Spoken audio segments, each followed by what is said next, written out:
Such threats also violate the principles of international law. States that possess nuclear weapons are strictly forbidden. Under no circumstances are they permitted to threaten other countries with their use. Furthermore, rest assured that the Islamic Republic of Iran knows very well how to defend itself in any situation. These threats will not affect our determination to uphold our rights and interests. They think that, well, I'll get tired of this, or I'll get bored, or I'll have some pressure, but there's no pressure. There's no pressure at all. We're going to have a complete victory.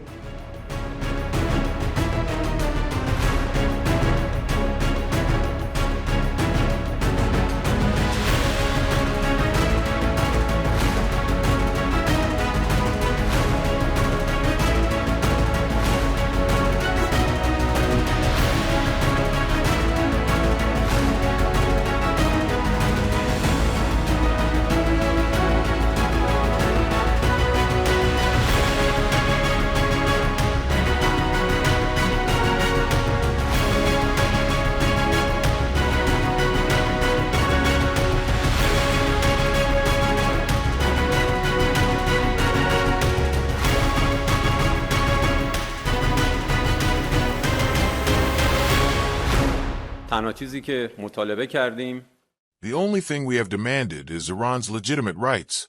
I leave the judgment to you and to our people.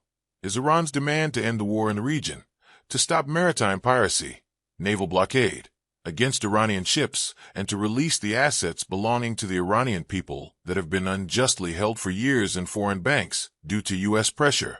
These are excessive demands? As for the continuation of our course, we have demonstrated our approach clearly. Regardless of any interference that may come from various directions, we remain focused on Iran's national interests. We will act in whatever way is necessary, as circumstances require, in the pursuit of those interests.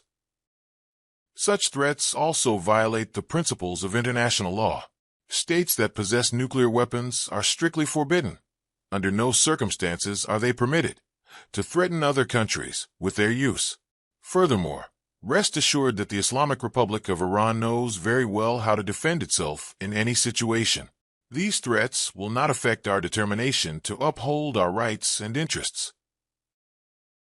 China fully understands that the war imposed on the Islamic Republic of Iran is not merely a passing issue or an isolated incident. Rather, it is part of a broader global trend of escalating U.S. unilateralism, which has undermined international norms. This is a principled position. The world should not be dominated by a unilateral power that disregards recognized international norms, has actively threatened regional peace and security, has endangered international peace and security, and whose conduct within the United Nations has also undermined the organization's credibility. I believe that any responsible country committed to achieving international peace and security and to the rule of law should support this stance. We fight only when necessary. Whenever we see fit, we wield the weapon of diplomacy to secure the interests of the Iranian nation. Others' satisfaction is of no concern to us. Diplomatic processes have their own distinct rules. In any diplomatic process, the parties involved must base their decisions on their national interests. The Islamic Republic of Iran has proven that it is serious about defending its national interests and legitimate rights. At the same time, it engages in diplomatic processes in good faith and with a reasonable approach. Pakistan remains the mediator. As the official mediator between Iran and America, Pakistan is continuing its work. Other countries, including Qatar, as you mentioned, also have connections with both sides and share their ideas and opinions with the foreign minister whenever they see fit. It was just unacceptable. You know, a lot of people said, well, does he have a plan? Yeah, of course they do have the best plan ever. Iran has been defeated militarily, totally. They have a little left. They probably built up during this period of time. We'll knock that out in about a day.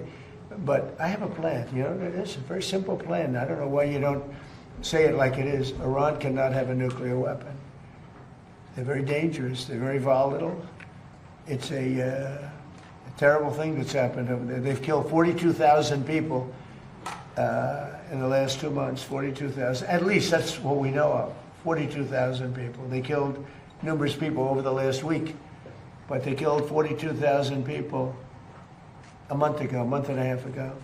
They were unarmed protesters, not at all violent protesters. And they started taking them out, shooting them. So we're not going to let them. That's the plan. You know, people say, what's the plan? The plan is very simple. The blockade, first of all, was a part of military genius, just like Venezuela was military genius. We have the greatest military in the world by far. And we're stocked up with great ammunition. We have much better stuff than we did 2 months ago when we first did the attack, which knocked them for a loop. But very simple. Iran cannot have a nuclear weapon. They can't have it. And if they did have it, the Middle East would be gone, Israel would be gone, and then hit Europe probably next. We're doing the service to the world. And this has gone on for 47 years. Other presidents and leaders of other countries that have the power should have done it, but they didn't do it. But it's a very simple plan. Iran cannot have a nuclear weapon, and they won't have a nuclear weapon, and they didn't want to go that far. If you can believe it, they didn't. How stupid. Are they stupid people? They didn't want to believe it. They think that, well, I'll get tired of this, or I'll get bored, or I'll have some pressure, but there's no pressure. There's no pressure at all. We're going to have a complete victory. We've already, in theory, had a complete victory from the military standpoint. The military, look, their Navy is dead. They had 159 ships. Right now they have 0, other than the little speedboats that go around that got taken out 8 a day by us. They have no Air Force. They have no anti-aircraft. Now, they probably put the shoulder jobs into service over the last 3 weeks, probably. But essentially, they have no anti-aircraft. They have no radar. And frankly, their leaders have been killed at the first level, second level, and half at the third level. And then they come back and they want to negotiate, and they give us it's a stupid proposal. And nobody would take it, although Obama would have taken it, Biden would have taken it. What they took was far worse. So we stopped them twice. We stopped them when I terminated the worst deal probably ever made in the history of our country in terms of defense. That was the Iran nuclear deal by penned by Barack Hussein Obama. That would have given Iran a nuclear weapon within a year. They would have had it years ago. I terminated that in my first term. And then when that beautiful plane right there hit them hard, we really hit them hard. And they told me, I want to just tell you this because they like to say, oh, well, maybe it wasn't that hard a hit. Iran told me very strongly, because they intend to give us the nuclear dust, as I call it. It's easier than talking about other terms because it's a term everyone knows. But the nuclear dust, which is what we hit, they told me, number one, you're getting it, but you're going to have to take it out because the site was so obliterated that there's only 1 or 2 countries in the world that could get it. It's so deep and got hit so hard that there's no way they have the equipment to move it. You and China are the only 2 countries in the world that could take it out. So we talked about it, and they said, you'll have to take it out because we don't have the capability of doing it.